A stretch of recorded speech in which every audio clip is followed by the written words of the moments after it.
Good morning all of you. कैसे हैं आप लोग? आई होप बहुत अच्छे होंगे और क्लासेस को एंजॉय कर रहे होंगे। आज हम लोग 7th क्लास के एनसीईआरटी का तीसरा चैप्टर देखने वाले हैं और आज का क्लास आप लोगों के लिए बहुत ही ज़्यादा महत्वपूर्ण है। आज की क्लास में आप लोगों को बहुत सारे ऐसे तथ्य जानने को मिलेंगे जो आपके एग्जाम के दृष्टिकोण से बेहद इंपॉर्टेंट होने वाले हैं। तो क्लास को ध्यान से देखिएगा और नोट जरूर कीजिएगा। साथ ही आप लोगों के क्वेश्चन की आंसर कमेंट बॉक्स में आए ताकि उसे देख करके लगे कि आप लोग पढ़ाई कर रहे हैं। इसी के साथ शुरुआत कर लेते हैं आज के क्लास की। और आज आपका क्लास है या चैप्टर है दिल्ली के सुल्तान। आज हम दिल्ली के सुल्तानों के बारे में देखने वाले हैं कि दिल्ली में कौन कौन से सुल्तान हैं जो शासक बने हैं और उनका हम टाइम पीरियड भी देखेंगे। साथ ही उनका कालानुक्रम भी देखेंगे जो कि आयोग बहुत ही ज़्यादा पूछता है। देखते हैं आज क्या खास बातें हैं। हमने अध्याय 2 में देखा कि कावेरी डेल्टा क्षेत्र बड़े राज्यों के केंद्र बन गए थे। क्या आपने गौर किया कि अध्याय 2 में ऐसे किसी राज्य का जिक्र नहीं है जिसकी राजधानी दिल्ली रही हो? यानी कि अभी तक के 2 क्लास में हमने बहुत सारे राज्यों के उदय भी देखे, बहुत सारे राज्यों के पतन भी देखे, बहुत सारे राज्यों की राजधानियां भी देखी, लेकिन ऐसा कोई राज्य आपको देखने को नहीं मिला जिसकी राजधानी दिल्ली रही हो। यानी कि अब दिल्ली का महत्व बढ़ेगा। कह रहा है इसकी वजह यह है कि दिल्ली महत्वपूर्ण शहर 12वीं शताब्दी में ही बना। यानी कि 12वीं शताब्दी के पहले दिल्ली का इतना महत्व नहीं था या दिल्ली इतनी महत्वपूर्ण नहीं थी जितनी वो 12वीं शताब्दी में हो गई थी। आगे देख लीजिए, तालिका 1 पर नजर डालिए। पहले तोमर राजपूतों के काल में दिल्ली किस साम्राज्य की राजधानी बनी? 12वीं सदी के मध्य में तोमरों को अजमेर के चौहान, जिन्हें चहमान नाम से भी जाना जाता है, ने परास्त किया। तोमरों और चौहानों के राज्यकाल में ही दिल्ली वाणिज्य का और एक महत्वपूर्ण केंद्र बन गया। इस शहर में बहुत सारे समृद्धशाली जैन व्यापारी रहते थे जिन्होंने अनेक मंदिरों का निर्माण कराया। ये जो आपकी दिल्ली है इसको सबसे पहले अपनी राजधानी किसने बनाया है? तोमर राजपूतों ने बनवाया। याद रखिएगा, तोमर राजपूतों ने सबसे पहले दिल्ली को अपनी राजधानी बनाई और इन तोमरों को पराजित करके दिल्ली पर अधिकार किसका हो गया? चौहान का, जिसे हम कहते हैं आपके चहमान। और चौहान कहाँ पे शासन करते थे? अजमेर से लेकर के दिल्ली के क्षेत्र तक इन्होंने अपने साम्राज्य का विस्तार किया था। क्योंकि दिल्ली में तोमर थे, तोमर उसे अपनी राजधानी बना के शासन कर रहे थे। फिर चौहानों ने उनको दिल्ली से विस्थापित कर दिया और दिल्ली पर अधिकार कर लिया। आगे कहना है कि जो दिल्ली है धीरे धीरे करके वाणिज्यिक नगर बन गई और नगर बनने के बाद यहाँ पे बहुत सारे जैन व्यापारियों ने मंदिर वगैरह का निर्माण भी करना शुरू कर दिया। आगे भी कुछ बातें हैं जिन्हें आपको जाननी है। कहना है यहाँ दहलीवाल कहे जाने वाले सिक्के भी ढाले जाते थे जो काफी प्रचलन में थे। अगर आपसे पूछ ले कि दहलीवाल क्या है तो दहलीवाल एक सिक्का है जिसका बहुत ज्यादा प्रचलन होता था, जिसकी ढलाई दिल्ली में होती थी। 13वीं सदी के आरंभ में दिल्ली सल्तनत की स्थापना हुई। यानी कि जो दिल्ली सल्तनत है इसकी स्थापना कब हो रही है? 13वीं सदी के आरंभ में, 13वीं सदी के शुरुआती दौर में ही दिल्ली सल्तनत की स्थापना हो रही है। आपने सुना होगा कुतुबुद्दीन ऐबक का नाम। 1206 ईस्वी में उन्होंने दिल्ली में एक तरीके से गुलाम वंश की नींव डाली थी। तो गुलाम वंश के संस्थापक कुतुबुद्दीन ऐबक कहे जाते हैं। 1206 में उन्होंने काम किया है। इसीलिए देखिए 13वीं सदी के प्रारंभ में ही दिल्ली सल्तनत की स्थापना हुई और इसके साथ दिल्ली एक ऐसी राजधानी में बदल गई जिसका नियंत्रण इस उपमहाद्वीप के बहुत बड़े क्षेत्र पर फैल गया। धीरे धीरे करके राजधानी बन गई दिल्ली और दिल्ली से ही राजा जो होते थे वो एक बहुत बड़े क्षेत्र पर अपना नियंत्रण कायम करने का प्रयास करने लगे थे। आगे कह रहा है तालिका 1 पर फिर से नजर डालिए और उन 5 राजवंशों की पहचान कीजिए जिनसे मिलकर दिल्ली की सल्तनत बनी। 5 राजवंशों को आपको देखना है जिनसे बनकर मिलकर के दिल्ली सल्तनत का निर्माण हुआ है। जिस इलाके को हम आज दिल्ली के नाम से जानते हैं वहाँ इन सुल्तानों ने अनेक नगर बसाए। मानचित्र को देखकर दिल्ली, एगुन्हा, सीरी और जहांपनाह को पहचानिए। कह रहा है कि जिस इलाके की बात हम कर रहे हैं, दिल्ली को केंद्र बना रहे हैं, इस दिल्ली में बहुत सारे राजाओं ने अलग अलग नगर को बनाया है। और जो आपकी दिल्ली है वर्तमान में, ये बहुत सारे राजाओं के अलग अलग टाइम में बनाए गए नगरों का एक संयुक्त एक तरीके से कहिए शहर है जिसमें बहुत सारे शासकों ने अपने अपने टाइम पीरियड में जरूरत के हिसाब से नगर बसाए हैं। इसमें आपने नाम सुना होगा दिल्ली एगुन्हा, इसकी स्थापना भी हुई है। सीरी ये आपने अलाउद्दीन खिलजी के टाइम पीरियड में बनाया गया था। जहांपनाह मोहम्मद जो बिन तुगलक है, इन्होंने जहांपनाह नगर की स्थापना की है।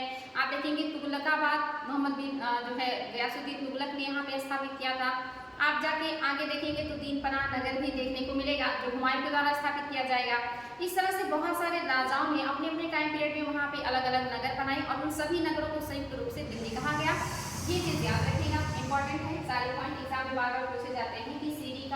नगर किसने बसाया था, जहांपना किसने बनाया था, दीनपना किसने बसाया था, ये सारी चीजें आप लोगों के लिए बेहद इंपॉर्टेंट है।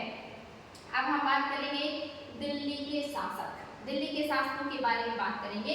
यहाँ से आप लोगों को बातों को ध्यान से देखना है और आप लोगों को नोट भी करते रहना है। इसमें मैंने बहुत सारी बातें खुद से ऐड की हैं जो 7th क्लास के एनसीईआरटी में नहीं है, लेकिन आपके कॉम्पिटिटिव एग्जाम के दृष्टिकोण से महत्वपूर्ण है।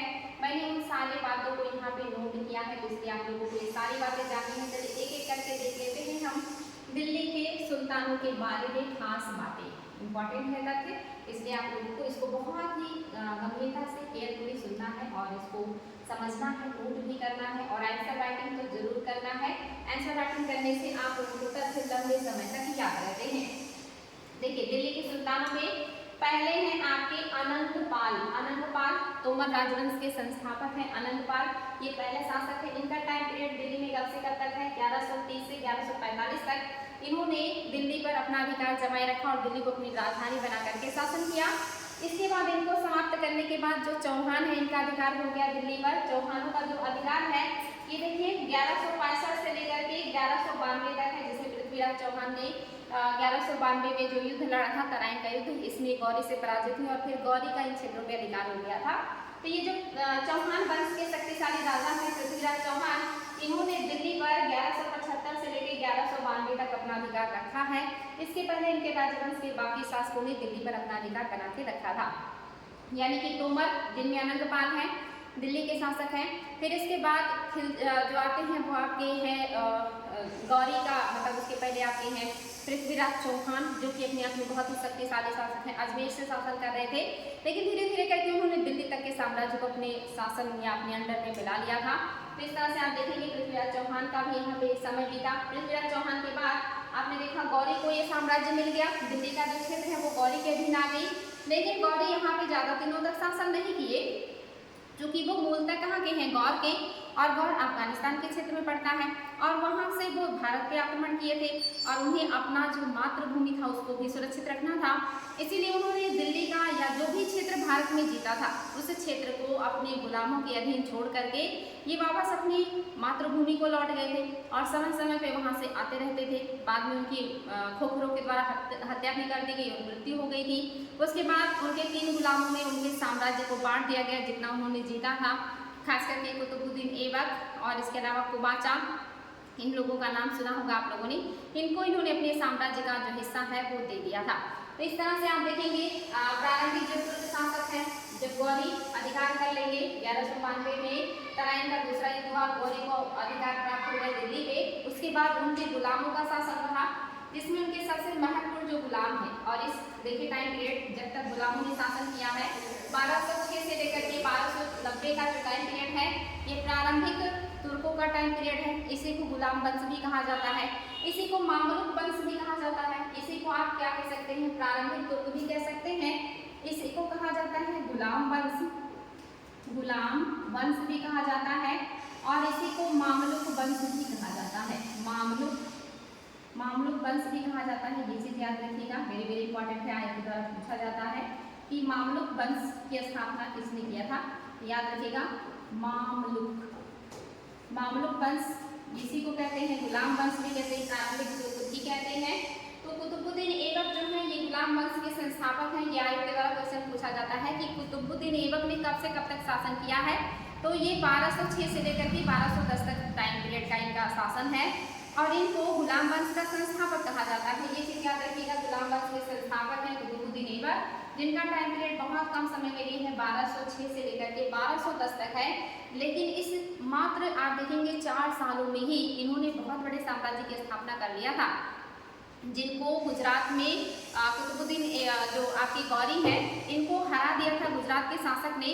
वहीं गुजरात के शासक को हरा करके कुतुबुद्दीन ऐबक ने गुजरात को अपने साम्राज्य में मिलाया था।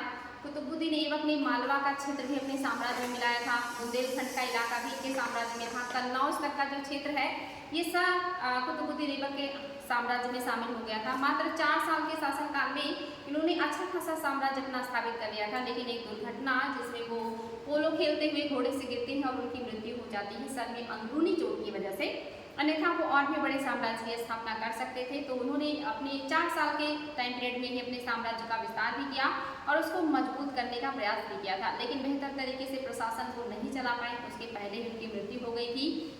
और एक क्वेश्चन बार बार आता है कि जो दिल्ली सल्तनत की स्थापना किसने किया है, तो कुतुबुद्दीन ऐबक ने किया है। लेकिन वास्तविक संस्थापक जब पूछता है दिल्ली सल्तनत का, तो वहाँ पे इल्तुतमिश सही हो जाता है। या दिल्ली का वास्तविक शासक कौन है या सल्तनत का वास्तविक शासक कौन है, तो इल्तुतमिश हो जाते हैं, जिन्होंने दिल्ली को अपनी राजधानी बनाई थी। कुतुबुद्दीन ऐबक को गुलाम वंश का संस्थापक तो कहा जाता है, लेकिन दिल्ली में वास्तविक संस्थापक नहीं कहा जाता, क्योंकि इन्होंने अपनी राजधानी लाहौर को बनाई थी। इन्होंने दिल्ली को अपनी राजधानी नहीं बनाई थी, ये लाहौर से शासन करते थे और इन्होंने शासक की उपाधि भी धारण नहीं की थी। रयत-ए-आला के नाम से शासन करते थे, यानी कि जो कुतुबुद्दीन गौरी थे, इन्हीं के उत्तराधिकारियों का प्रतिनिधि बनकर इन्होंने शासन किया। इन्होंने शासक या सुल्तान की उपाधि धारण नहीं किया था, इसलिए इनको वास्तविक सुल्तान नहीं माना जाता है या दिल्ली सल्तनत का वास्तविक संस्थापक नहीं माना जाता, इनको गुलाम वंश का संस्थापक माना जाता है। और कुतुबुद्दीन ऐबक के बारे में आपने सुना भी होगा, उनको कुछ उपाधियां भी दी गई थी, जैसे उनको लाख बख्श कहा जाता था, यानी कि लाखों का दान करने वाला। उनको कुरान ख्वां भी कहा जाता था, यानी कि कुरान का बहुत ही सुरीले शब्दों में जो है पढ़ने वाला या उसकी व्याख्या करने वाला। तो ये सारी बातें कुतुबुद्दीन ऐबक के बारे में जानिएगा। और इनके समकालीन जो इनके सबसे बड़े शत्रु थे, ये गौरी के अन्य गुलाम, जिसमें एल्दोस थे और कुबाचा थे।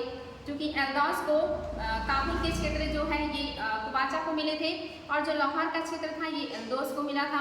भारत में जो क्षेत्र था ये कुतुबुद्दीन ऐबक को मिला था, और इन तीनों में आपस में टकराहट होना लाजमी था। तो काफ़ी संघर्ष भी करना पड़ता है, लेकिन इनका कार्यकाल ज़्यादा समय तक नहीं रहा। 4 साल में ही इन्होंने अपने साम्राज्य को बढ़ाने का और मजबूत करने का प्रयास किया, और फिर इनकी मृत्यु हो गई थी। तो ये सारी बातें आपको कुतुबुद्दीन ऐबक के बारे में मैंने बताया है, याद रखिएगा। टाइम पीरियड भी पूछा गया है आयोग के द्वारा, और ये गुलाम वंश के संस्थापक हैं। इस जो ये आपका वंश है शुरुआती, इसको प्रारंभिक तुर्क शासक भी कहे जाते हैं, गुलाम वंश भी कहा जाता है और मामलुक वंश भी कहा जाता है। ये चीज याद रखिएगा। देखिए, कुतुबुद्दीन ऐबक के बाद जो शासक बने हैं, ये बने हैं आराम शाह। ये योग्य शासक नहीं थे, कुछ ही महीने इन्होंने शासन किया था आराम शाह ने, और 1210 में शासक बने, और 1210 में ही इनको राजगद्दी से हटा दिया गया, क्योंकि ये योग्य नहीं थे। इनके शासन से जो लोग थे वो संतुष्ट नहीं थे, इसीलिए उन्होंने इल्तुतमिश को आमंत्रित किया शासक बनने के लिए, और आराम शाह को राजगद्दी से हटा दिया गया था। तो आयोग के द्वारा इन शासकों का क्रम पूछा जाता है कि गुलाम वंश के शासकों का क्रम बताइए, या कोर्ट की सहायता से उसको क्रम में लगाइए। तो आपको शासकों का क्रम पता होना चाहिए, और कभी कभी कार्यकाल आ जाता है एक तरफ और दूसरी तरफ शासक, और हमें शासक का कार्यकाल मैच करना होता है। तो इस दृष्टिकोण से यहाँ से हर तरह से क्वेश्चन बनते हैं, कोर्ट में भी आते हैं और इंडिविजुअल भी आते हैं। तो आपको पता हो टाइम पीरियड, कुतुबुद्दीन ऐबक का टाइम पीरियड 1206 से 1210, आराम शाह का टाइम पीरियड 1210 में ही हुए और 1210 में हटा दिए गए। इल्तुतमिश शासक बनते हैं, इसका टाइम पीरियड काफी महत्वपूर्ण है, क्योंकि ये दिल्ली सल्तनत के वास्तविक संस्थापक हैं। ये चीज याद रखिएगा, वास्तविक संस्थापक है, इसलिए आयोग यहाँ से क्वेश्चन बहुत ज्यादा पूछता है। संस्थापक, इनको वास्तविक संस्थापक कहा जाता है, याद रखिएगा। ये चीज काफी इंपॉर्टेंट है आपके लिए। एक बात ये भी याद रखिएगा कि गुलामों का गुलाम भी इनको कहा जाता है। जो इल्तुतमिश है, ये पीछे में आया था कि गुलामों का गुलाम किसे कहा जाता था, तो गुलामों का गुलाम इल्तुतमिश को ही कहा जा रहा है। ऐसा क्यों है? क्योंकि जो कुतुबुद्दीन ऐबक है ये गौरी के गुलाम थे। ये किसके गुलाम हैं? गौरी के गुलाम हैं। और जो आपके ऐबक हैं, ऐबक के गुलाम इल्तुतमिश हैं, यानी कि ये इनके गुलाम हैं और ये इनके गुलाम हैं। तो इस तरह से गुलामों के, यानी कि गुलामों के गुलाम हैं, इसी वजह से इसको कहा गया है। गुलामों का गुलाम, ये क्वेश्चन आया है कि गुलामों की का गुलाम उपाधि किसे दिया गया है? इल्तुतमिश को दिया गया है। दिल्ली सल्तनत का वास्तविक संस्थापक भी कहा गया है। साथ ही दिल्ली सल्तनत में पहली बार नियमित सिक्के किसने ढाले हैं? इल्तुतमिश ने ढाले हैं। ये चीज भी याद रखिएगा, नियमित सिक्के किसने चलाए? इल्तुतमिश ने। इसके अलावा भारत में एकता प्रणाली की शुरुआत किसने किया है? इल्तुतमिश ने ही किया है। तो ये सारी चीजें आपको याद हो। गुलामों का गुलाम किसे कहा जाता है? दिल्ली सल्तनत का वास्तविक संस्थापक किसे कहा जाता है? इसके अलावा एकता प्रणाली की शुरुआत किसने की थी? भारत में या दिल्ली सल्तनत में नियमित सिक्के किसने चलाए थे? और साथ ही सुल्तान की उपाधि सबसे पहले किसने धारण किया है? इल्तुतमिश ने। इसके अलावा खलीफा ने पहली बार किसको सुल्तान की मान्यता प्रदान की थी? इल्तुतमिश को भी किया था। तो ये सारी बातें याद रखिएगा। पहली बार खलीफा से अनुमति लेकर के शासक बनने वाले हैं आपके इल्तुतमिश, जिनको खलीफा ने खिलअत प्रदान किया था और इसके अलावा इनको जो है प्रमाण पत्र भी दिए थे। खिलअत मीन्स होता है कीमती वस्त्र। ये भी क्वेश्चन आया है, नेट में आया हुआ क्वेश्चन है कि खिलअत क्या है, ये चीज याद रखिएगा। खिलअत क्या है, नेट में क्वेश्चन आया है, तो ये है कीमती वस्त्र। कीमती वस्त्र है जो कि खलीफा से शासक को प्राप्त होता था, खिलअत और प्रमाण पत्र, और फिर वो शासक बन जाता था। तो ये सारी बातें इल्तुतमिश के बारे में याद रखिएगा। इल्तुतमिश के बाद शासक बनते हैं इल्तुतमिश के बेटे रुकनुद्दीन फिरोज। रुकनुद्दीन फिरोज शासक बनते हैं। क्योंकि आप सभी को पता है कि उस समय खास करके प्राचीन काल से लेकर अभी तक पुरुष प्रधान समाज है, महिलाओं को शासन में अधिकार नहीं दिया जाता था। खास करके सल्तनत काल में महिलाओं की स्थिति तो बहुत ही खराब हो चुकी थी। तो वहाँ पे इल्तुतमिश ने अपनी मृत्यु के पहले ही अपनी पुत्री को सुल्तान घोषित कर दिया था और सिक्कों पर उनका नाम भी लिखवाया था, और उन्होंने घोषणा भी किया था कि मेरी मृत्यु के बाद मेरी पुत्री ही शासक बनेगी। लेकिन उनकी मृत्यु के बाद जो अमीर थे, जो तुर्क सरदार थे, जिनको दल चालिसा कहा जाता है, ये क्वेश्चन भी आता है कि दल चालिसा की स्थापना किसने किया था। ये भी इल्तुतमिश ने किया था, जिसमें 40 तुर्क अमीर शामिल थे। ये तुर्क अमीर षड्यंत्र करके इल्तुतमिश के अयोग्य पुत्र, जिनका नाम रुकनुद्दीन फिरोज था, जिनकी माँ का नाम था शाह तुर्कान, ये क्वेश्चन भी आता है कि रुकनुद्दीन फिरोज की माँ का नाम क्या था, शाह तुर्कान था।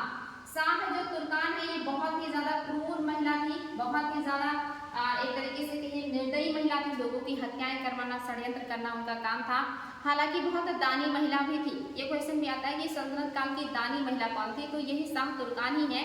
लेकिन ये बहुत क्रूर है और षड्यंत्रकारी महिला है। इन्होंने षड्यंत्र करके अपने पुत्र को राजा तो बना दिया, लेकिन पुत्र इनका अयोग्य था, तो राज्य के जो लोग थे वो असंतुष्ट रहते थे।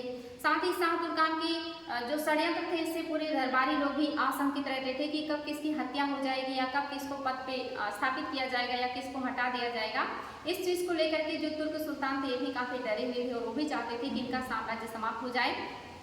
इसके बाद जो टाइम पीरियड आएगा, ये रजिया सुल्तान का है। क्योंकि रजिया सुल्तान योग्य थी, सिर्फ इसलिए उनको राजा नहीं बनने दिया गया क्योंकि वो महिला थी और उन्होंने शुक्रवार के नमाज के दिन लाल कलर का वस्त्र पहन करके जनता के सामने उपस्थित हुई और उन्होंने न्याय की बात करी। तो ये क्वेश्चन आता है कि सल्तनत काल में कौन से कलर के वस्त्र को न्याय का प्रतीक माना जाता था, तो लाल कलर के वस्त्र को न्याय का प्रतीक माना जाता था, जिसको पहन के पहली बार रजिया सुल्तान शुक्रवार के सामूहिक नमाज में उपस्थित हुए और उन्होंने जनता से अपील की कि आप लोग हमारे साथ न्याय कीजिए। क्योंकि पिताजी का निर्णय था कि शासक हम ही बनेंगे, लेकिन हमारे साथ अन्याय हुआ है और हमें शासक नहीं बनने दिया गया और उनकी जगह पे हमारे अयोग्य भाई को बना दिया गया, जिसकी वजह से साम्राज्य में लोगों का शोषण हो रहा है, हत्याएं हो रही हैं, विद्रोह हो रहा है।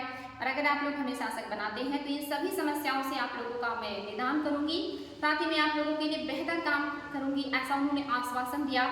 और जनता ने यहाँ पे प्रत्यक्ष निर्णय लिया और उन्होंने रजिया का साथ दिया। पूरी जनता ने महल पर आक्रमण कर दिया। शाह तुर्कान को बंदी बना लिया गया। रुकनुद्दीन फिरोज जो कि उस समय नगर में नहीं थे, वो आने के बाद उनको भी पकड़ के उनकी भी हत्याएं कर दी गई और उनके जितने भी मतलब जान पहचान वाले थे या सहयोगी थे, उन सभी को कैद में डाल दिया गया और इस तरह से रजिया शासक बन गई थी।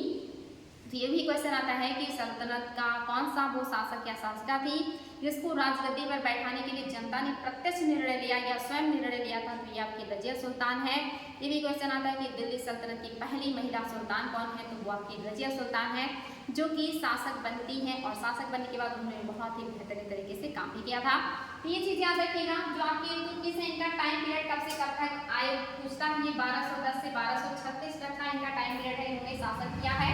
36 में ही इनके भाई रुकनुद्दीन फिरोज जो है शासक बने हैं। 6 महीने के अंदर ही उनके साम्राज्य को जनता ने उखाड़ फेंका और फिर रजिया को सुल्तान बना दिया गया। रजिया का टाइम पीरियड देख लीजिए, 1236 से 40 तक है। मात्र 4 वर्षों का ही शासन रहा, लेकिन बहुत ही शानदार तरीके से उन्होंने शासन किया। लेकिन इनका पुरुषों की तरह कपड़े पहनना, कोट पहनना, टोपी लगाना और बिना पर्दे के आके दरबार में बैठना, उस समय के पुरुष प्रधान समाज को ये एक्सेप्ट नहीं था कि बिना पर्दे के प्रत्यक्ष रूप से खुद शासन कर रही हैं और सारी शक्ति को इन्होंने अपने हाथ में रखा है एक राजा की तरह। और उस समय के जो पुरुष प्रधान समाज था, वो इस चीज़ को एक्सेप्ट नहीं कर पाया कि वो एक महिला के अंडर में काम करेगा। और कोई कमी नहीं थी रजिया में, वो मात्र एक महिला थी, इसीलिए लोगों को उनका ये बिना पर्दे के बैठना, सारे निर्णय खुद लेना और दरबार लगाना, लोगों से बातें करना, ये सारी चीज़ें लोगों को पसंद नहीं आई और उनके खिलाफ फिर से षड्यंत्र शुरू हो गया। मात्र 4 साल के शानदार शासन के बाद उनको धीरे करके हटा दिया गया और उनके खिलाफ काफ़ी षड्यंत्र हुए। ये सारी चीज़ें भी हम लोग आगे की क्लास में मौका मिलेगा तो और डिटेल में पढ़ेंगे। आज हम लोग काफ़ी शॉर्ट में चल रहे हैं, लेकिन फिर भी मैं आप लोगों को महत्वपूर्ण चीज़ें बता दे रही हूँ। तो आपको पता चल चुका है कि कुतुबुद्दीन ऐबक का टाइम पीरियड 1206 से 10 है। 10 में ही आराम शाह को हटा दिया गया। 10 से 36 इल्तुतमिश है और 36 में ही 6 माह के लिए इनके पुत्र रुकनुद्दीन फिरोज बने, जिनकी मां शाह तुर्कान थी। इसके बाद 36 से 40 मात्र 4 वर्षों तक आपकी रजिया सुल्तान है। रजिया सुल्तान के बाद जो शासक बनते हैं मोइनुद्दीन बहराम शाह, ये शासक बने हैं और ये 1240 से 42 2 सालों तक शासन किया है मोइनुद्दीन बहराम शाह ने। इनके बाद जो आते हैं दूसरे नंबर के शासक वो है महमूद शाह, 1242 से 1246 है। इसके बाद आते हैं नासिरुद्दीन महमूद जो 1246 से लेकर के आगे का टाइम पीरियड खास करके 66 तक 1266, यहाँ से बलबन का टाइम पीरियड आ जाएगा। तो 1246 से 66 तक का जो टाइम पीरियड है ये किसका है? नासिरुद्दीन महमूद का। इसके बाद जो शासक बनेंगे ये बलबन बनेंगे। तो इनके बारे में भी थोड़ी बातें जान लीजिए। रजिया को हटाने के बाद इन्हीं के दूसरे भाई जिसका नाम था बहराम शाह, इसको शासक बना दिया गया और ये मात्र 2 वर्षों तक ही शासन किए, 40 से 42। लेकिन इनके टाइम पीरियड में एक महत्वपूर्ण घटना घटी, नायब ममलिकात पद का सृजन किया गया। ये क्वेश्चन आता है कि नायब ए ममलिकात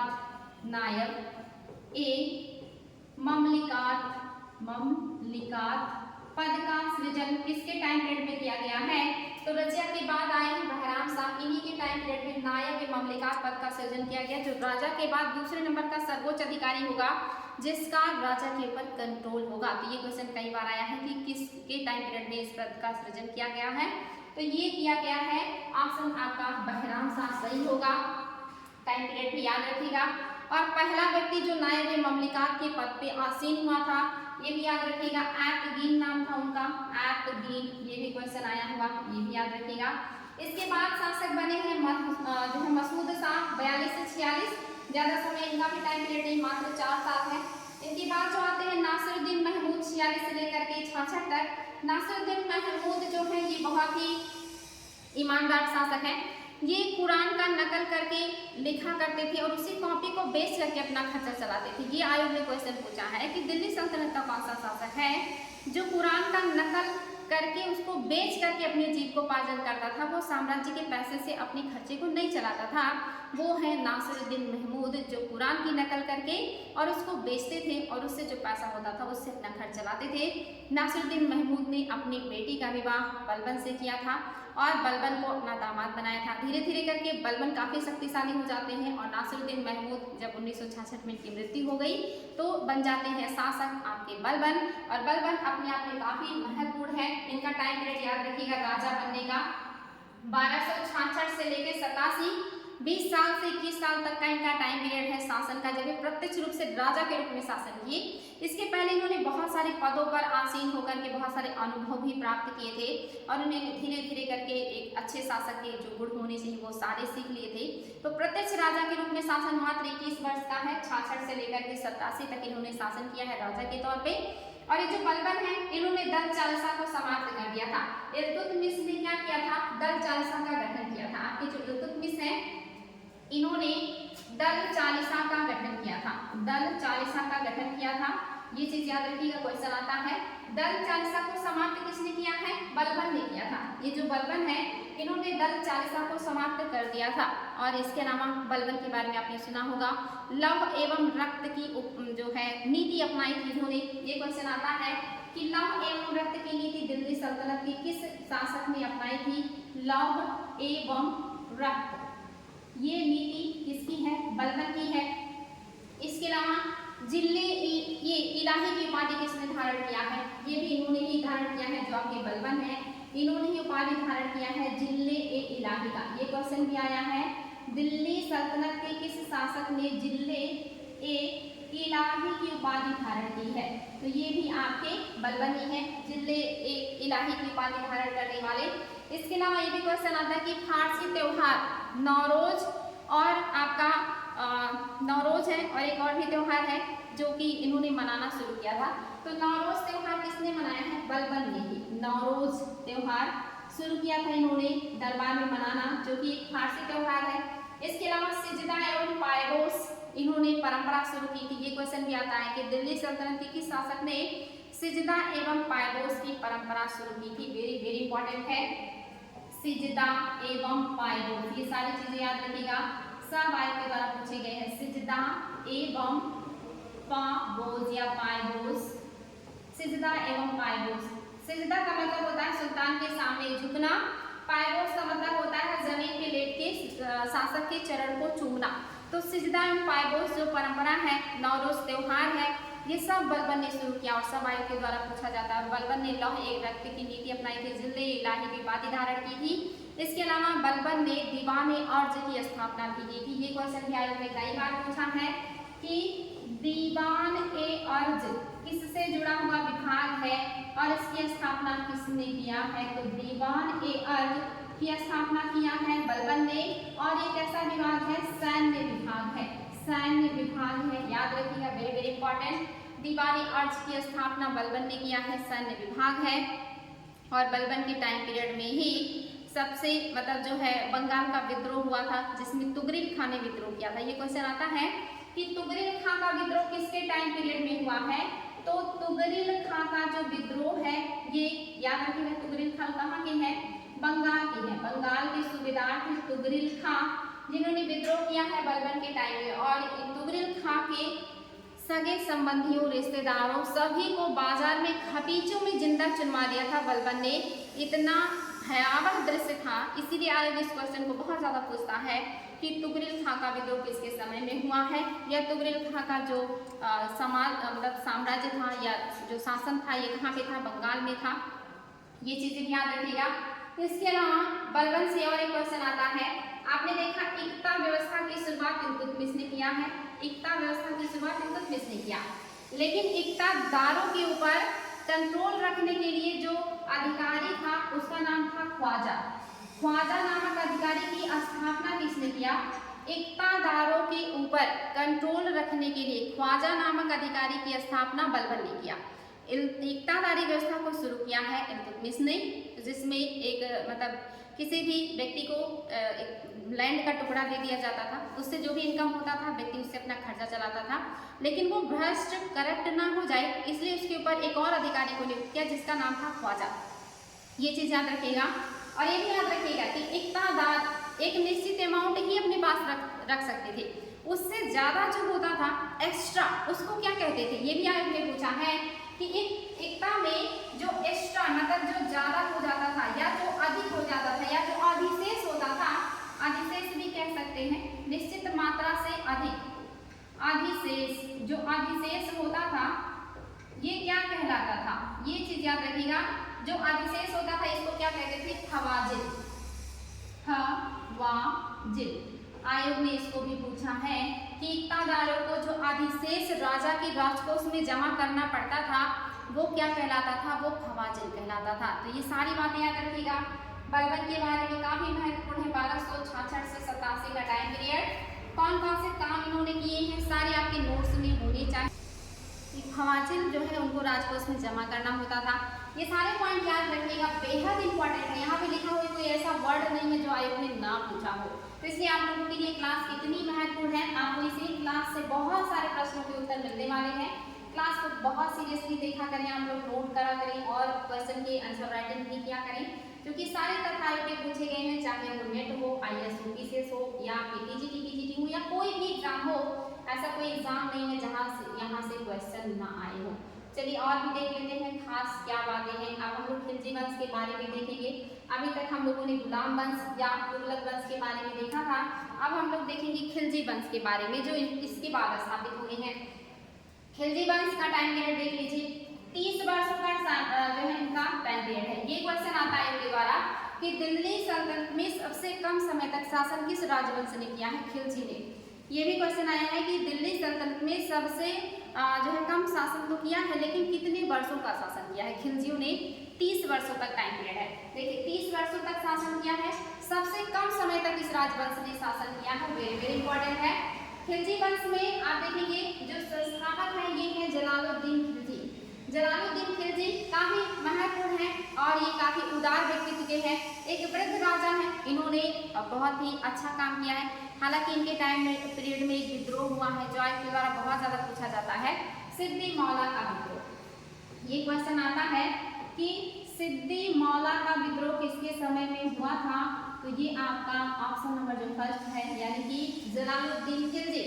कितना इनका टाइम पीरियड शांति का था। इनके टाइम पीरियड में मंगोलों ने भी इनसे इम्प्रेस होकर के 500 मंगोलों ने दिल्ली के पास मंगोलपुरी में बसना स्वीकार कर लिया, यानी कि लूटपाट और बाकी जो काम है उन्होंने छोड़ दिया। इतना इनके व्यक्तित्व से प्रभावित हुए थे मंगोल, और 500 मंगोलों ने दिल्ली के पास मंगोलपुरी नामक नगर में अपने आप को स्थापित कर लिया था। तो ये भी एग्जाम में क्वेश्चन आता है कि किसके टाइम पीरियड में 500 मंगोलों ने इस्लाम धर्म को कबूल कर लिया और दिल्ली में बस गए थे। तो ये टाइम पीरियड आपका किसका हो गया है, जलालुद्दीन जो है आपके खिलजी का। जलालुद्दीन खिलजी के टाइम पीरियड में मात्र एक विद्रोह हुआ है, सिद्दी मौला का विद्रोह, और इन्होंने हाथी के पैर के नीचे कुचलवा दिया था। तो इसलिए आयोग बहुत ज्यादा क्वेश्चन पूछता है कि सिद्दी मौला का विद्रोह किसके समय में हुआ है, जलालुद्दीन खिलजी के टाइम पीरियड में। इनका देखिए टाइम पीरियड भी मात्र 4 वर्ष का है, 90 से 96 तक इन्होंने शासन किया। इसके बाद आपको कहानी पता ही होगा इनके भतीजे के बारे में, जो कि इनका दामाद भी था, इनका नाम था अलाउद्दीन खिलजी, और इनके बचपन का नाम अली गौहर भी था। ये क्वेश्चन भी आया है कि कौन से शासक के बचपन का नाम अली गौहर था, तो अलाउद्दीन खिलजी के ही बचपन का नाम अली गौहर था। अलाउद्दीन खिलजी ने अपने चाचा या जो इनके बड़े पापा इनके खिलाफ षड्यंत्र किया, और आपको पता होगा देवगिरी पर आक्रमण किया उन्होंने इनसे बिना परमिशन लिए। देवगिरी से आक्रमण करने के बाद इनको इतना ज्यादा धन प्राप्त हुआ कि अब इन्हें राजा बनने का मनसा इनके अंदर जाग पड़ी, और इन्होंने संपत्ति को कड़ा नामक स्थान पे रखा, जो कि कड़ा के ही सूबेदार थे अलाउद्दीन खिलजी, और वहीं से ही इन्होंने देवगिरी पर आक्रमण किया था और वहां से अकूत संपत्ति प्राप्त करके कड़ा में रख लिया। अपने चाचा को पत्र लिखा, यानी कि जलालुद्दीन खिलजी को पत्र लिखा कि आप आइए और मतलब हमसे मिलिए, हमारे पास बहुत धन संपत्ति है लेकिन मैंने गलती की है इसलिए मैं आपके सामने नहीं आ रहा हूँ। और ये एक धोखा था, एक षड्यंत्र था जलालुद्दीन खिलजी को मारने का, जिसको जलालुद्दीन खिलजी नहीं समझ पाए, और वो कड़ा पहुंच गए अकेले मिलने अलाउद्दीन खिलजी से, जहाँ पे उनकी हत्या अलाउद्दीन खिलजी ने कर दिया था। और इस तरह से जो जलालुद्दीन खिलजी है इनका समाप्त हो जाता है टाइम पीरियड। जब कड़ा में जलालुद्दीन खिलजी की हत्या हो गई तो इनके पुत्र को इनकी पत्नी ने राजा घोषित कर दिया और दिल्ली के सिंहासन पर बैठा दिया था। तो इनके पुत्र का नाम क्या है, रुकनुद्दीन इब्राहिम था। इनके पुत्र का नाम था रुकनुद्दीन इब्राहिम, जिसको 1296 में जिस वर्ष इनकी हत्या हुई उसी वर्ष से उसको राजा घोषित कर दिया गया दिल्ली के सिंहासन का। लेकिन अलाउद्दीन खिलजी ने कड़ा से सबको पैसे बांटते हुए या सभी लोगों को खरीदते हुए दिल्ली की तरफ बढ़े और बहुत सारे पैसे एक तरीके से लुटाए, और पैसे के बल पर ये दिल्ली पहुंचे और दिल्ली में पहुंचकर उनके पुत्र की हत्या कर दी और सभी अमीरों को अपने पक्ष में करके अपने आप को सुल्तान घोषित कर दिया था। तो ये देखिए इनके पुत्र की हत्या भी जो है अलाउद्दीन खिलजी ने कर दिया, और ये शासक बन गए। आपके जो अलाउद्दीन खिलजी है इनका देखिए टाइम पीरियड याद रखिएगा, आयोग ने पूछा है 1296 से लेकर के 1316 ईस्वी तक का इनका टाइम पीरियड है। 20 साल इन्होंने शासन किया है। 30 साल का टोटल टाइम पीरियड है खिलजी राजवंश का, जिसमें से 20 साल का टाइम पीरियड अकेले अलाउद्दीन खिलजी का ही है। तो ये दोनों बातें याद रखिएगा, बहुत इंपॉर्टेंट है। अलाउद्दीन खिलजी के बाद जो शासक बनते हैं इनका नाम है सिहाबुद्दीन उमर, जो कि 1316 में आपके देख रहे हैं इनके बाद ही शासक बने, लेकिन उसी वर्ष ही 1 ही साल का इनका टाइम पीरियड है। सिहाबुद्दीन उमर 1316 में ही इनकी भी समाप्ति हो गई। उसके बाद जो आखिरी शासक हैं उनका नाम है कुतुबुद्दीन मुबारक शाह। ये क्वेश्चन पूछा जाता है कि कुतुबुद्दीन मुबारक शाह कौन से राज्यवंश के शासक हैं, तो ये खिलजी वंश के अंतिम शासक हैं कुतुबुद्दीन मुबारक शाह। इनका टाइम पीरियड देख लीजिए आप 1316 से उसके बाद 20 तक का है, मात्र 4 वर्षों का इनका टाइम पीरियड है। तो ये चीज याद रखिएगा, बहुत इंपॉर्टेंट है। आपके कुतुबुद्दीन मुबारक शाह 4 वर्षों तक शासन किए, अयोग्य शासक थे। इनके बारे में कहा जाता है कि ये जो है यहाँ पे देखिए टाइम पीरियड दिया है, 4 वर्षों तक शासन किया है। कि इन्हें महिलाओं की संगत बहुत पसंद थी, खास करके बिना वस्त्र वाले लोग इनको बहुत अच्छे लगते थे, और ये कभी कभी दरबार में बिना वस्त्र के लिए आ जाया करते थे। इनको पागल सुल्तान भी कहा जाता था। तो इस तरह की चीजें याद रखिएगा। ये आपके जो है कुतुबुद्दीन मुबारक शाह खिलजी आखिरी शासक है, और इनकी हत्या करने के बाद तुगलक वंश की स्थापना हो गई है। और तुगलक वंश की स्थापना किसने किया है, गयासुद्दीन तुगलक ने। गयासुद्दीन तुगलक ने तुगलक वंश की स्थापना की, किसको समाप्त करके, कुतुबुद्दीन मुबारक शाह खिलजी को समाप्त करके किया है। ये चीज में आता है क्वेश्चन कि किसने खलीफाओं के अस्तित्व को मानने से इनकार कर दिया था। ये कुतुबुद्दीन मुबारक शाह खिलजी ही हैं जिन्होंने अपने आप को खलीफा से भी उच्च माना था।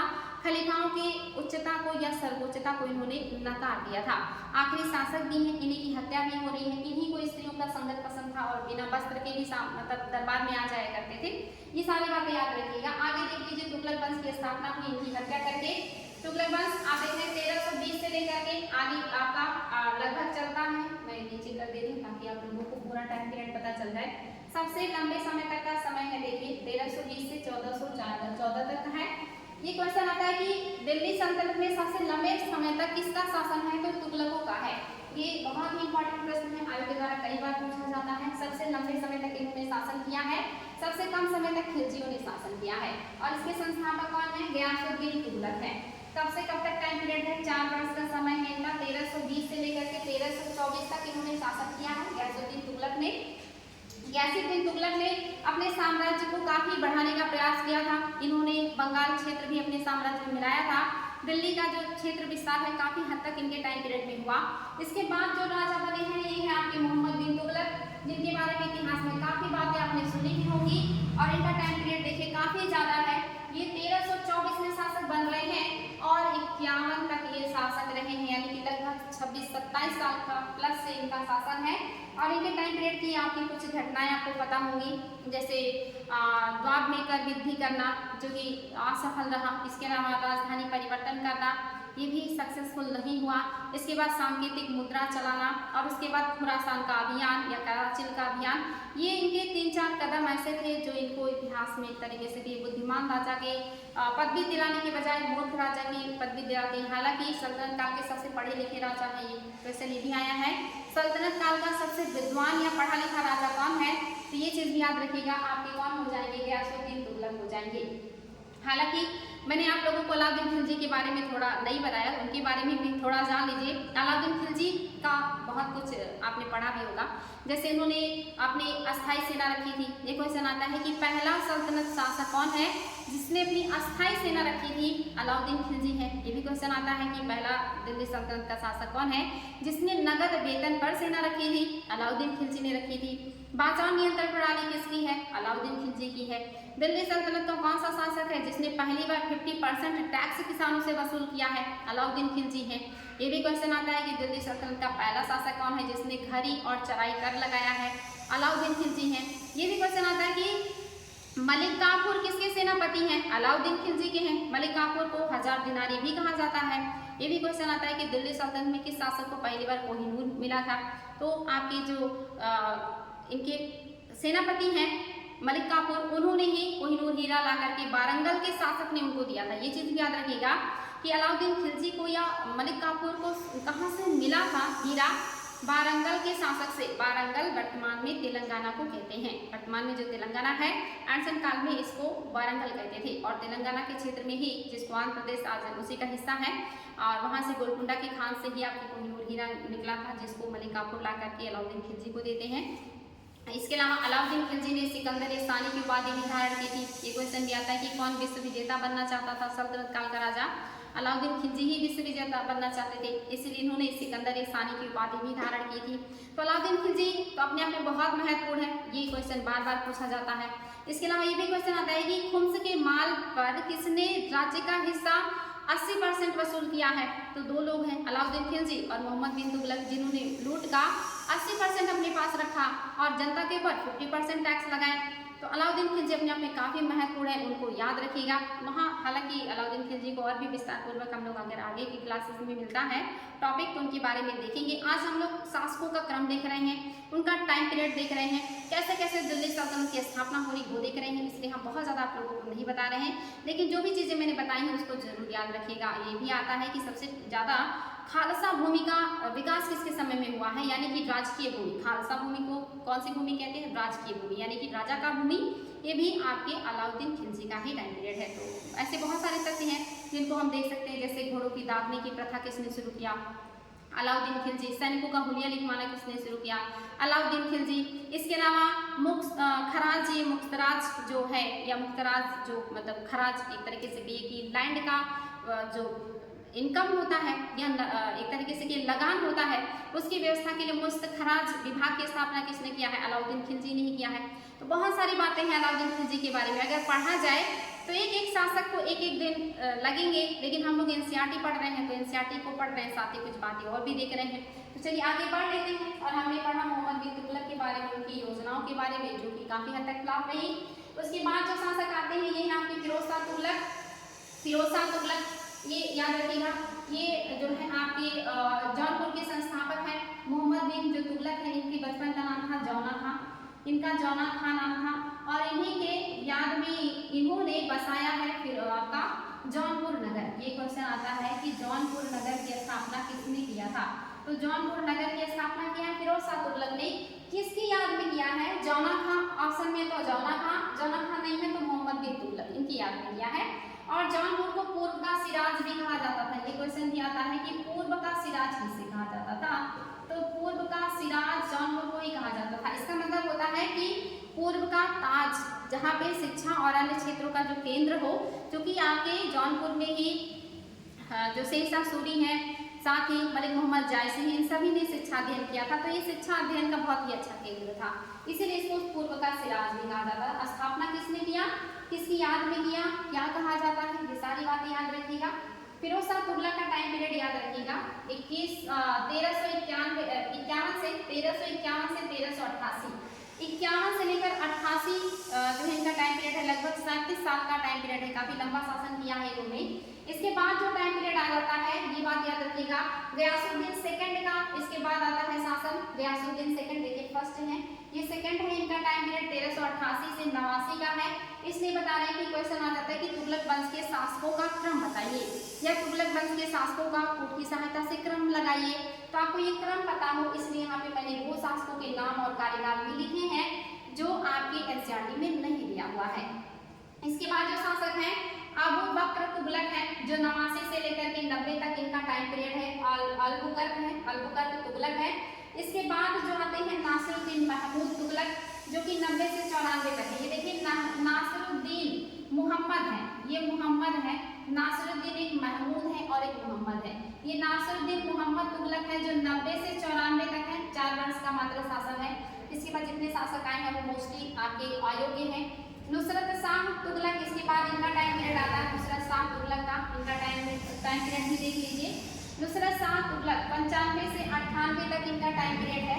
और इसके बाद आपके जो शासक हैं, अच्छा इनका यहाँ तक है नुसरत शाह तुगलक का टाइम पीरियड आप देख रहे थे 1395 से लेकर के 98 तक है। अयोग्य शासक है ये लोग, इसलिए यहाँ से क्वेश्चन नहीं बनते, बस सीक्वेंस में लगाना आपको पता हो।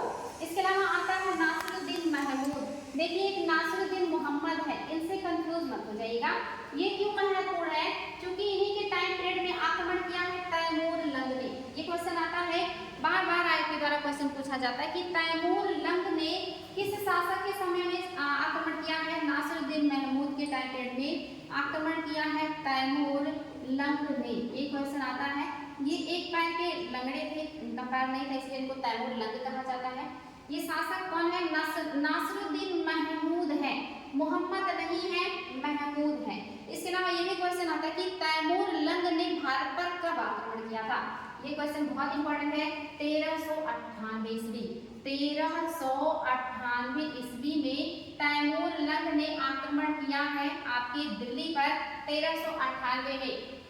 और अगर ऐसे रिलेट करना चाहें तो 1497-98 में आपके वास्को डी गामा भारत आए हैं। तो दो विदेशी 100 साल के अंतर पे भारत आए हैं। ये तैमूर लंग है जिन्होंने 1398 में आक्रमण किया। 1497-98 में आपके वास्को डी गामा का आगमन भी हो जाएगा। तो इस तरह से आप याद रख सकते हैं। अगर आपको भूलने लगे तो याद रखिएगा, वास्को डी गामा के आने के 100 साल पहले तैमूर लंग का आक्रमण हुआ था दिल्ली पे, जब शासन कर रहे थे नासिरुद्दीन महमूद, मोहम्मद नहीं। और ये देखिए तुगलक वंश के आखिरी शासक हैं। ये क्वेश्चन भी आता है, तुगलक वंश के आखिरी शासक का नाम क्या है? नासिरुद्दीन महमूद। टाइम पीरियड है 1398 से 1413। तैमूर लंग का आक्रमण भी हुआ है 1398 में। इसके बाद जो टाइम पीरियड आता है वो है आपके सैयद वंश का। सैयद वंश के बारे में भी जान लीजिए। क्वेश्चन यहाँ से भी आते हैं कि सैयद वंश का संस्थापक कौन था? सैयद वंश के शासकों का क्रम कई बार आयोग ने पूछा है कि सैयद वंश के शासकों का क्रम क्या है। तो क्रम भी याद रखे आप लोगों को, क्योंकि ये काफी महत्वपूर्ण है। चलिए देख लेते हैं क्रम। आप लोगों को क्रम भी और शासकों का नाम भी, संस्थापक भी, ये सारी चीजें याद रखनी है, वेरी वेरी इंपॉर्टेंट है।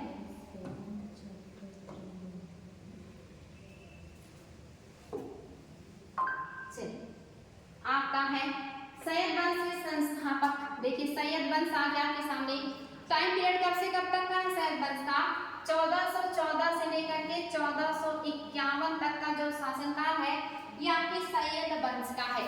सैयद वंश के संस्थापक कौन है? ये क्वेश्चन कई बार पूछा गया है। खिज्र खां, इनका टाइम पीरियड देख लीजिए 1414 से 1421 का है। ये जो खिज्र खां है इनको तैमूर लंग ने अपना एक तरीके से प्रतिनिधि नियुक्त किया था, और इसीलिए ये अपने आप को तैमूर लंग का प्रतिनिधि ही मानते थे। और प्रतिनिधि मानने की वजह से इन्होंने राजा या सुल्तान की उपाधि धारण नहीं की, बल्कि रैयत ए आला के रूप में शासन किया। ये क्वेश्चन भी आता है कि रैयत ए आला की उपाधि के साथ शासन किसने किया है?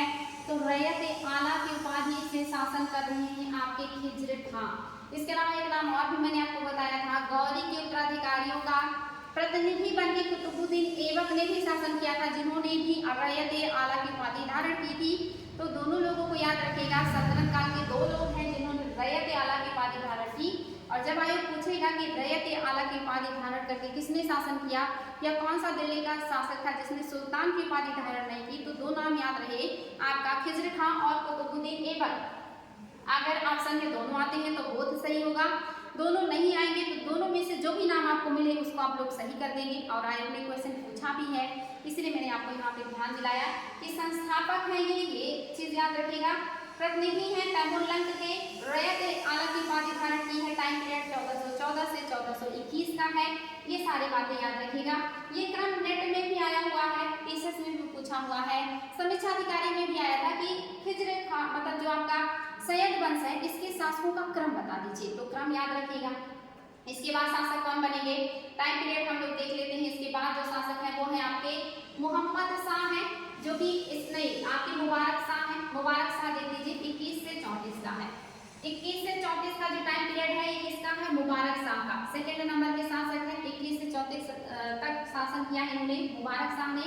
इसके बाद जो टाइम पीरियड है ये मोहम्मद शाह का है।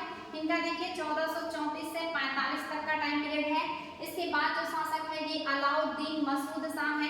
अलाउद्दीन जो आपके आलम शाह कहीं या मसूद शाह कहीं, अलाउद्दीन आलम शाह, ये 1445 से लेकर के 52 तक का इनका टाइम पीरियड है। तो आप याद रख सकते हैं खिज्र खां, मुबारक मोहम्मद आलम। मुबारक मोहम्मद आलम, खिज्र खां के बाद मुबारक आते हैं, फिर मोहम्मद आते हैं, फिर आलम आते हैं। ये इनका टाइम पीरियड है जो कि आयोग के द्वारा बार बार पूछा जाता है। और यहाँ पे बहुत कंफ्यूजन होती है कि पहले मुबारक आएंगे या पहले मोहम्मद आएंगे। ये चीज याद रखिएगा, पहले मुबारक आएंगे, फिर मोहम्मद आएंगे, फिर आएंगे आपके अलाउद्दीन। ये बहुत ही ज्यादा महत्वपूर्ण है। ये पहला शासक कौन था ये तो पूछता ही है, अंतिम शासक पूछ लेगा तब याद रखिएगा अलाउद्दीन। और इसके बाद जो आपका वंश आता है वो है लोदी वंश। लोदी वंश का जो टाइम पीरियड है ये याद रखिएगा, ये लोग अफगान हैं। अफगान है। ये क्वेश्चन आता है कि किसके टाइम पीरियड में दिल्ली पर अफगान राजवंश की स्थापना हुई, तो वो लोदी हैं। ये माना जाता है कि अफगानिस्तान के इलाके से आए हुए हैं। और ये भी क्वेश्चन आता है कि किसके टाइम पीरियड में जो अफगानिस्तान के अफगान हैं वो टिड्डियों के झुंड की तरह भारत की तरफ बढ़ने लगे थे और भारत में आके बसने लगे थे। तो ये अफगान ही है, ये जो कि लोदी वंश से संबंधित है। इन्होंने ही वहाँ के लोगों को प्रेरित किया कि भारत में आइए और यहाँ पे बस जाइए, क्योंकि यहाँ बहुत ज़्यादा समृद्धि है, यहाँ नौकरी भी मिल जाएगा और रहने और खाने पीने की व्यवस्था भी हो जाएगी। तो बड़े पैमाने पे जो अफगान है वो दिल्ली में आके बसे थे लोदियों के टाइम पीरियड में। ये क्वेश्चन भी आगे के द्वारा पूछा गया है। लोदी वंश का संस्थापक कौन है? बहलोल लोदी। ये क्वेश्चन कई बार आया है कि लोदी वंश का संस्थापक कौन है, तो आपके बहलोल लोदी है, जिनका टाइम पीरियड 1451 से 1489 है। बहलोल लोदी जो है ये बहुत ही ज्यादा सीधे साधे हैं। ये एक तरीके से कहिए कि सभी को समान मानते हैं। ये क्वेश्चन भी आया है कि कौन सा लोदी वंश का शासक है जो अपने सरदारों को अपने समकक्ष मानता था और कभी सिंहासन पे नहीं बैठता था, अपने सरदारों के साथ समान रूप से चटाई में बैठ के मीटिंग किया करता था। और अगर उसका कोई सरदार नाराज हो जाता था तो घर तक चले जाते थे मनाने की, क्या बात है आप क्यों नाराज हैं, आज आप दरबार में क्यों नहीं आए। तो इतने ज्यादा ये मिलनसार प्रवृत्ति के हैं कि अपने सरदारों को ये अपने समकक्ष ही मानते थे और उनको कोई भेदभाव नहीं करते थे, उनके समतुल ही बैठते थे। वो ये भी कहते थे कि मेरे एक इशारे पे मेरे गुलाम मेरे सरदार को पालकी में बैठा के ले जाएंगे, यानी कि इतना ज़्यादा उन्होंने वैल्यू किया था सरदारों की। तो ये क्वेश्चन आता है कि भातृत्व भावना के साथ शासन किसने किया है, अफगानों ने या लोदियों ने किया। लोदियों में किसने किया है, बहलोल लोदी ने किया। इन्होंने अपने आप को शासक या अपने आप को अलग नहीं माना बल्कि सुल्तानों की समकक्ष माना है, और इसलिए आयोग यहाँ से क्वेश्चन बहुत ज़्यादा पूछता है। ये भी पूछता है कि किस वंश में सबसे ज़्यादा अफगान भारत में आए और बसे, तो ये आपके बहलोल लोदी ही हैं। ये आपके बहलोल लोदी है जिन्होंने कभी भी अपने आप को सुल्तान जो है नहीं माना या अपने सरदारों के समकक्ष ही अपने आप को रखा। इसके बाद जो आते हैं वो है सिकंदर लोदी। ये क्वेश्चन आता है कि लोदी वंश का सबसे शक्तिशाली और सबसे योग्य शासक कौन है, सिकंदर लोदी। इन्होंने तो कभी अपने आप को सुल्तान नहीं माना, लेकिन सिकंदर लोदी ने अपने आप को सुल्तान बनाने की कोई कमी नहीं छोड़ी, और ये काफी कट्टर शासक है। इन्होंने हिंदुओं के होली के त्योहार पे, दीपावली के त्योहार पे प्रतिबंध लगा दिया, साथ ही मुस्लिम लोगों के मुहर्रम और ताजिया निकालने पे भी प्रतिबंध लगा दिया था। तो ये क्वेश्चन भी आया है कि लोदी वंश का कौन सा शासक है जिसने मुहर्रम और ताजिया पर प्रतिबंध लगा दिया, साथ ही हिंदुओं के त्योहार पर भी प्रतिबंध लगा दिया है। तो यहाँ पे सिकंदर लोदी ही हैं, और इन्होंने सुल्तानों की पद प्रतिष्ठा को फिर से स्थापित करने का कोशिश किया, यानी कि सुल्तान सर्वोच्च है, सुल्तान सर्वोपरि है, सुल्तान सर्वशक्तिमान है, और सभी को सुल्तान की बात को मानना चाहिए। और सिकंदर लोदी के काल में एक और घटना, आगरा की स्थापना। ये क्वेश्चन आता है कि आगरा नगर की स्थापना किसने किया है, तो आप सभी को ये पता होगा, आयोग ने कई बार पूछा है। आगरा नगर की स्थापना किसने किया है, सिकंदर लोदी ने ही किया है। इनका टाइम पीरियड देख लीजिए, 1489 से 1517 तक है। 1489 से 1517 तक का टाइम पीरियड किसका है, सिकंदर लोदी का है। काफी कट्टर शासक हैं, सभी धर्मों के जो रीति रिवाज है, जो परंपराएं हैं, उसमें प्रतिबंध लगाते हैं और अपनी सर्वोच्चता को स्थापित करते हैं, यानी कि शासक की सर्वोच्चता को स्थापित करते हैं। आगरा नगर का निर्माण करते हैं, ये सारी चीजें याद रखिएगा। इसके बाद जो टाइम पीरियड आया ये है इब्राहिम लोदी का। इब्राहिम लोदी भी काफी महत्वपूर्ण है, क्योंकि ये लोदी वंश के सबसे अयोग्य शासक हैं, काफी व्यभिचारी शासक हैं, और इन्हीं के टाइम पीरियड में बाबर का आक्रमण हुआ है दिल्ली पर, और इन्हीं का बाबर के साथ युद्ध भी हुआ है, पानीपत का प्रथम युद्ध। आप सभी को पता होगा, आयोग कई बार पूछता है कि पानीपत का प्रथम युद्ध कब हुआ था, तो पानीपत का प्रथम युद्ध आप सभी को पता होगा कब का टाइम पीरियड है। देखिए आपका 1526 में पानीपत का जो है युद्ध हुआ है। पानीपत के प्रथम युद्ध में इब्राहिम लोदी हार गए थे, बाबर जीत गए थे, और इसमें बाबर ने तुगलमा पद्धति का उपयोग किया था युद्ध जीतने में। और जो इब्राहिम लोदी है, इनका एक और युद्ध हुआ है घटोली या खतोली का युद्ध, जो कि राणा सांगा के साथ हुआ है। ये क्वेश्चन आया है कि 1517 ईस्वी में घटोली, कहीं घटोली मिलेगा और कहीं आपको खतोली मिलेगा। घटोली कहिए या खतोली कहिए, दोनों बातें एक ही हैं, घटोली या खतोली। ये युद्ध 1517 में हुआ। ये आयोग ने पूछा है कि घटोली या खतोली का युद्ध कब हुआ है, 1517 में हुआ है। किसके बीच हुआ है, इब्राहिम लोदी प्लस राणा सांगा। राणा सांगा नाम सुना ही होगा आप लोगों ने। राणा सांगा और बाबर का भी युद्ध होता है, घाघरा का युद्ध 1527 ईस्वी में। वो भी आप लोगों को मालूम ही चलेगा, आगे जब हम लोग मुगल वंश पढ़ेंगे तो हम लोग उसमें पढ़ेंगे कि बाबर ने कौन कौन से युद्ध किए, किसके साथ किए और कब किए। लेकिन इब्राहिम लोदी का ये खतोली और घटोली का युद्ध जो 1517 में हुआ, जिसमें राणा सांगा ने इब्राहिम लोदी को हराया है। ये चीज याद रखिएगा, राणा सांगा ने इब्राहिम लोदी को हराया। पानीपत के प्रथम युद्ध में बाबर ने इब्राहिम लोदी को हराया, और इब्राहिम लोदी एक अयोग्य शासक थे, और साथ ही इनके अपनों ने ही इनका साथ नहीं दिया, और सभी लोगों ने इनके साथ गद्दारी भी की थी। तो ये क्वेश्चन आता है कि दिल्ली सल्तनत का कौन सा शासक है जो युद्ध भूमि में लड़ते हुए मारा गया था।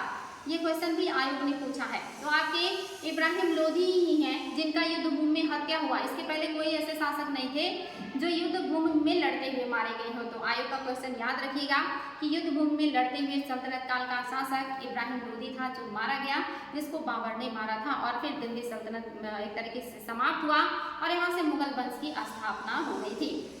तो उम्मीद है ये क्लास काफ़ी लंबा हो जा रहा है, क्योंकि आज हमने कोशिश किया कि लगभग सभी शासकों का टाइम पीरियड, उनका सीक्वेंस और उनसे जुड़ी हुई कुछ महत्वपूर्ण बातें जो आयोग के द्वारा पूछी जाते हैं वो सारे मैं आप लोगों को बता सकूं। और इस चक्कर में मैंने बहुत सारी बातें आप लोगों को बता दी और काफ़ी समय हो गया है, और अभी हमें इस क्लास के बहुत सारे पॉइंट्स को देखना है। अगर मैं उसको भी लेती हूँ तो लगभग 1.5-2 घंटे का आपका क्लास हो जाएगा। और इतने लंबे क्लास से हो सकता है आप लोग बोर हो जाए या परेशान हो जाए, क्योंकि आज की क्लास में मैंने इतने फैक्ट बताए हैं और वो सारे फैक्ट आयोग के पूछे हुए हैं, इसलिए आप लोगों को वो सारे फैक्ट को बार बार सुनना है, रिविजन करना है, नोट करना है और आंसर राइटिंग भी करना है। फिलहाल आज क्वेश्चन तो मैं नहीं दे रही हूँ, तो आप लोग यहाँ से जो भी बातें मैंने बताई हैं अगर वो आप लोग कर सकते हैं तो नोट करके कमेंट बॉक्स में कमेंट कीजिएगा, लिखिएगा। और हम लोग नेक्स्ट डे इसकी बची हुई चीज़ों को पढ़ेंगे। आज आप सुल्तानों का क्रम, कार्यकाल, उनसे जुड़ी बातों को पढ़ लीजिएगा, नोट कर लीजिएगा। उम्मीद है क्लास अच्छी लगी होगी, मैंने बहुत अच्छे से सारी बातें आपको बताई हैं। अगर आप लोग इस पर मेहनत करेंगे तो निश्चित है आप लोगों को फायदा मिलेगा और आगे आप लोगों का भविष्य उज्जवल हो, ऐसा उम्मीद करते हैं। और इन्हीं शुभकामनाओं के साथ आज के लिए इतना ही, फिर मिलते हैं नेक्स्ट डे न्यू टॉपिक के साथ या इसी के बचे हुए पॉइंट के साथ और फिर बेहतर तरीके से पढ़ाई करेंगे। Thank you so much.